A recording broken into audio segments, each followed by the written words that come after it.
3. Buenas noches, profesor Samuel. Nosotros somos el grupo 8150-651 de la carrera de Ingeniería en Mecánica Automotriz. En esta exposición le vamos a hablar sobre el tema de ejes y flechas. Mi equipo está conformado por Gerardo Abraham Alba Morales, Fabricio Cuauhtémoc Molina Venegas y su servidor Ricardo Martínez Aguilar. Bueno, para lo de ejes y flechas, los ejes y flechas desempeñan un papel importante en la representación y comprensión de sistemas y procesos, como por ejemplo, al diseñar y analizar sistemas de transmisión, los ejes se utilizan para representar componentes como cigüeñales, árboles de levas y ejes de transmisión, proporcionando una visualización clara de cómo se relacionan entre sí. Se utilizan estos gráficos en tendencias para mostrar la evolución de variables como la temperatura, la presión y la velocidad a lo largo del tiempo. Por ejemplo, en el análisis de un motor, un eje puede representar el tiempo mientras otro eje representa la temperatura del refrigerante, lo que permite identificar patrones y anomalías. Las flechas también son fundamentales, especialmente en la representación de fuerzas y direcciones. Por ejemplo, en diagramas de cuerpo libre, las flechas indican la magnitud y dirección de las fuerzas que actúan sobre un cuerpo, lo que es fundamental para el análisis de tensiones y deformaciones en componentes como el chasis, la suspensión o los frenos. Y el comprender cómo utilizar efectivamente los ejes y las flechas en la representación de sistemas y procesos es fundamental para el diseño, el análisis y el diagnóstico de vehículos y sus componentes, asegurando así un rendimiento óptimo y una operación segura a la industria automotriz. ¿Le cambias, pa? Bueno, esa es la introducción.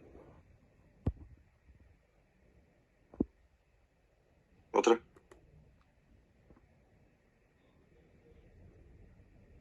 En los diseños del eje, al diseñar un eje, la elección del material adecuado es un paso crítico o importante que influye en su rendimiento y durabilidad. Se suelen utilizar aceros al bajo carbono como el AISI 1040, el 1045 o aceros bonificados como el 4140 y 4340, así como aceros inoxidables como el A302 o el A308. Estos materiales proporcionan la dureza superficial causado por la fricción y el contacto con otros componentes, así como la ductibilidad interna para soportar los esfuerzos internos generados durante la operación. Y la selección del material también puede depender de los factores como la temperatura de operación, la corrosión y la carga aplicada. La siguiente, por favor. Bueno, esa es la tabla. Otra. La rigidez y deflexión. La rigidez y la deflexión de un eje son aspectos importantes que afectan su capacidad para transmitir eficientemente el movimiento y soportar las cargas aplicadas. La geometría y la configuración del eje juegan un papel importante o fundamental en estos aspectos. Es esencial considerar la geometría total de la sección transversal del eje para calcular con precisión las deflexiones y pendientes. Este análisis detallado permite diseñar ejes que pueden soportar las cargas sin deformarse excesivamente y mantener la integridad estructural requerida en diversas aplicaciones mecánicas. Y hay factores como el diámetro del eje, la longitud, la ubicación de los puntos de apoyo y las fuerzas aplicadas que deben tenerse en cuenta en el diseño para minimizar las deflexiones y garantizar un rendimiento óptimo. A continuación los dejo con mi compañero Gerardo. Bueno, profesor, a mí me tocó exponer lo que es el esfuerzo y la resistencia. Les voy a platicar un poquito lo que es el esfuerzo y la resistencia. El esfuerzo y la resistencia depende de la configuración geométrica de la sección transversal, donde se está analizando los esfuerzos que conlleva del momento local, sabiendo que el esfuerzo siempre se va a representar con la letra sigma. Para este tipo de resistencia o de esfuerzo para un eje, sabemos que conlleva muchas cosas como desde el torque, desde la posición de la, del eje, desde cuánta fuerza se aplique, desde eh, cuánto es el radio del eje que tenemos o del que queremos hacer, porque después de cada fuerza obviamente van a existir momentos. Entonces tenemos de momento de flexión, tenemos momentos de esfuerzos combinados, etcétera. Se lleva una gran variación de eso. Los esfuerzos originados en el material, los esfuerzos de flexión debido a fuerzas externas transversales aplicadas en el eje, que es lo que comentaba, que pueden existir ciertas fuerzas a las orillas del eje y eso conlleva una flexión que aplicadas en el eje se fabrican momentos y los cuales deben de ser pues calculados para que pueda darle solución a cualquier tipo de problema de ejes. Los esfuerzos se verán afectados debido a discontinuidades en los hombros, cuñas, entalles al variar cierta sección transversal. Tenemos algunos tipos de momentos con qué letras se presentan. Ahora sí que depende el tipo de eje que estemos haciendo. Dichos cambios, como dice el escrito, dichos cambios tendrán en cuenta con los concentradores de esfuerzo. Si son cargas estáticas, eso también depende mucho del tipo de carga que conllevan. Se empleará el factor de concentrador de esfuerzos por carga estática, los KT. Si son cargas dinámicas, se empleará el factor de concentrador de esfuerzos por fatiga, flexión, torsión, etc. Tenemos la tabla 8.1 de nuestro libro de que nos brindó usted, profesor. Tenemos esa tabla que nos dice del tipo de filete de hombro agudo, son los tipos de cargas que lleva flexión o torsión. El cuñero fresado, ahora sí que depende qué tipo de trabajo vayamos a hacer y qué tipo de diseño de ingeniería mecánica nos podemos apoyar en cierta tabla. Esta tabla la sacamos del libro de Shigley, octava edición, que fue el que nos brindó, y esta es la tabla 8.1. Es muy importante la geometría de los ejes, ya que con ellos vas a apoyarte. Debe de estar muy bien acotado, ya que con ellos vas a apoyarte a poder encontrar ya sea el torque, ya sea el momento de flexión, ya sea el esfuerzo cortante, ya conlleva muchas cosas. Sabiendo que la sección transversal de un eje no es constante, usualmente la geometría de la sección transversal se asemeja a la de un cilindro escalonado, como se muestra en la figura 8.1, que es la figura que está aquí a un lado. Y sobre ese eje se instalan dispositivos tales como engranes, cojinetes, poleas, que deberán posicionarse con cuidado a fin de evitar un mal funcionamiento. Todo esto se tiene que poner en práctica, ya que pues sin ellos no se podría dar solución a cualquier tipo de problema, y incluso se hallarán entalles, cuñas, agujeros, ranuras, denominados descontinuidades, lo que permite que podamos nosotros darle solución a cualquier tipo de problema y ver el tipo de cargas aplicadas en nuestro material. Bueno, profesor, a continuación lo dejo con mi compañero Fabricio. Buenas noches, profesor. Se estuvo viendo varios problemas que nos dio del libro del diseño de ingeniería de Shigley, y tomando en cuenta que existen muchos muchos factores que determinan ahora sí que el diseño de un eje, el diseño mecánico para la ingeniería. Nada más nos enfocamos en el factor de diseño de tamaño para que no nos extendiéramos mucho en la presentación. Por eso no le vamos a explicar el factor de tamaño para un modelo rotativo y uno no rotativo del libro de diseño de ingeniería de Shigley. Gerardo, ¿me ayudas a leer el problema, por favor? Sí, un eje de acero sometido a flexión tiene un diámetro de 32 milímetros y se empalma con un hombro biselado de 38 milímetros de diámetro. El material del eje presenta una resistencia última a la tensión media de 690 megapascales. Calcule el factor de tamaño de Marin si el eje se emplea en A, modo rotativo, y en B, en modo no rotativo. Siguiente, por favor. Esta es la tabla que nos explica para los perfiles estructurales no rotativos.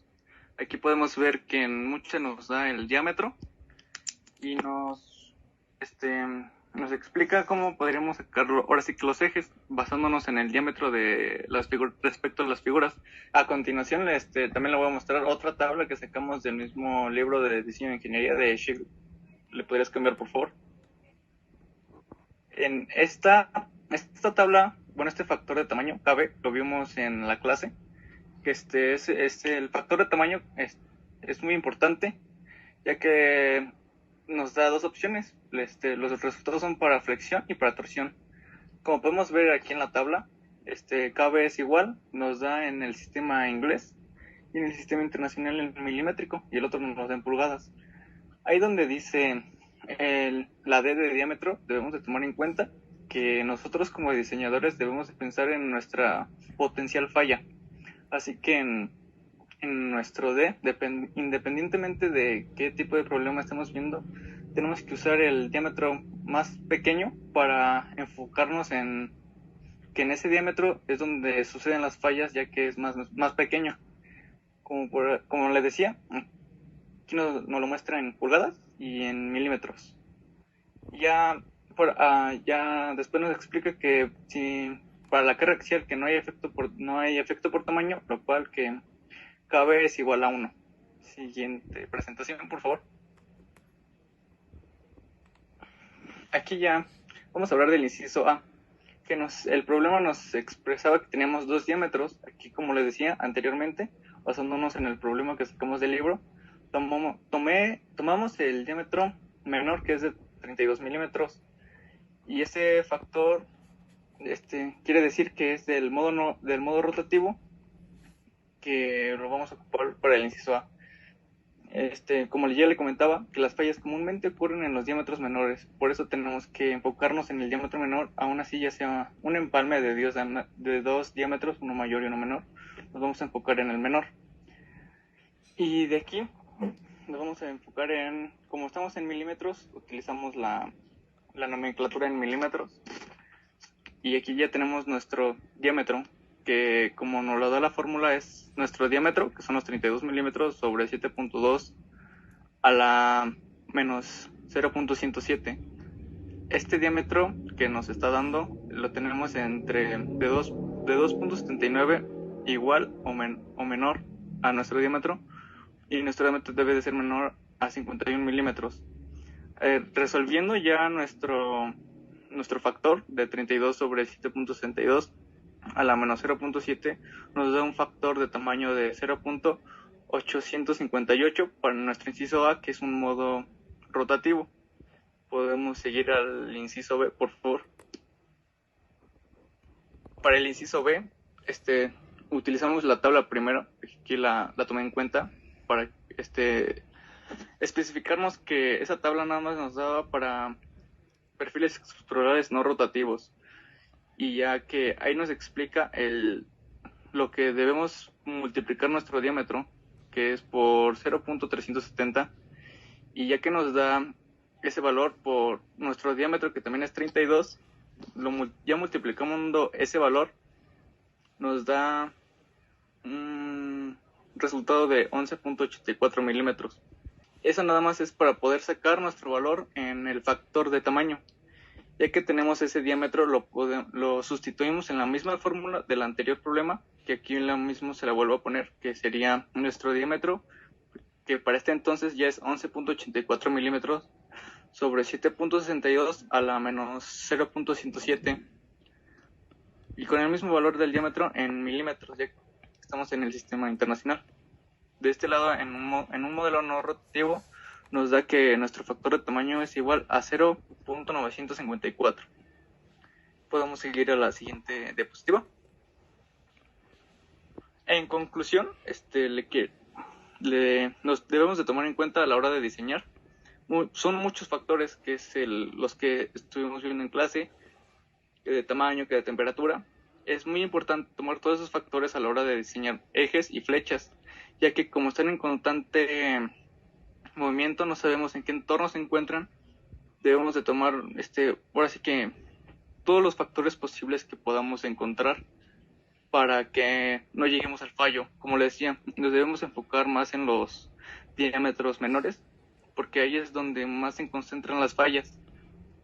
En conclusión, yo sugiero que debemos de tomar en cuenta todos los factores de diseño a la hora de hacer tanto ejes, tanto flechas, a la hora de diseñar cualquier cosa, para que no gastemos tanto dinero, no sobrediseñemos, y para que no subdiseñemos, para que no vayan a suceder ahora sí que cosas malas en nuestro diseño.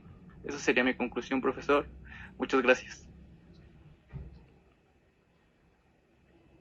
Mi conclusión, profesor, sería que los ejes y las flechas son componentes fundamentales en la ingeniería mecánica, que permitiendo que estos transmitan eficientemente la potencia y el movimiento en una amplia gama de dispositivos y de maquinaria.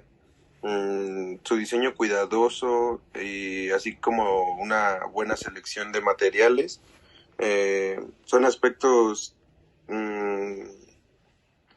críticos para garantizar un rendimiento óptimo y una vida útil prolongada en aplicaciones industriales y comerciales, y ya que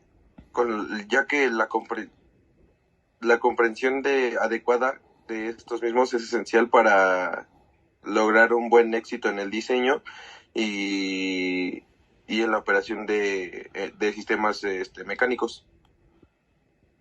Bueno, profesor, yo como conclusión de mi tema, es muy importante el cual nosotros tomemos en práctica los tipos de cargas. Es muy importante ver qué tipos de carga vamos a estar manejando, los tipos de esfuerzos, ya que pues para no tener alguna falla estructural son muy importantes y es la principal base para poder hacer algún diseño mecánico, alguna estructura o o alguna pieza que nosotros vayamos a diseñar, como lo dije. Entonces, como conclusión sería eso, y sería que pues es un factor muy importante el cual tenemos que tener siempre en mente y llevar a cabo. Bueno, profesor, esta fue nuestra exposición. Esperemos que le haya gustado y pues nada, muchas gracias por ver el video y gracias.